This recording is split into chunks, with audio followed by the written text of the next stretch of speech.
मोठी सुरक्षा व्यवस्था असताना एवढी मोठी हलगर्जी कमकुवत सुरक्षा व्यवस्था आहे. अशा ठिकाणी तुम्हाला स्पेशलाइज व्यवस्था नाही. तिथे जी जुनी व्यवस्था वॉच अँड वॉर्डची होती ती अत्यंत मजबूत व्यवस्था होती. ती मध्यंतरी असताना दिल्ली पोलिसला देण्यात आली पार्लमेंटची सुरक्षिता, आणि दिल्ली पोलिसला पार्लमेंटची सुरक्षिता दिल्यानंतर आपल्याला ह्या घटना घडताना दिसत आहेत.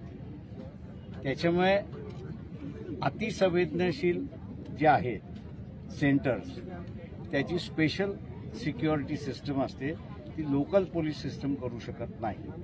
आणि म्हणून ह्या घटना उद्या अजून काही घडली तर आश्चर्य मानायला हरकत नाहीये.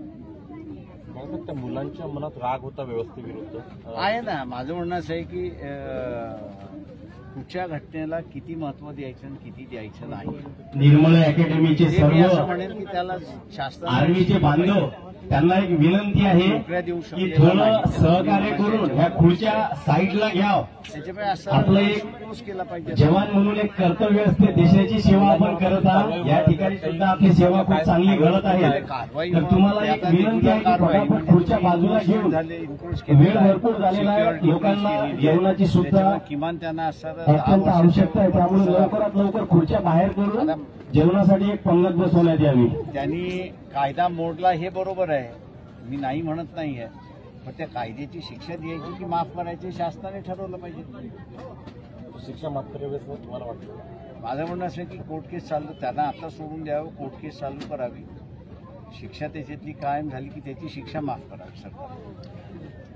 बाळासाहेब, एक विषय असा की काल विधानसभेत बोलताना बच्चू कडूंनी महाराष्ट्रातील शांतता नांदवायची असेल आणि खऱ्या अर्थानं बाबासाहेबांनी जे उपकार केले देशावर लोकांवर त्याला न्याय द्यायचा तर बाळासाहेबांना या राज्याचं मुख्यमंत्री केलं पाहिजे. मी बच्चू कडूंच्या आभारी आहे, पण शेवटी मुख्यमंत्री कोण व्हावा हे लोकशाहीमध्ये लोकच ठरवतात. थँक्यू. बाळासाहेब, शेवटचं विचार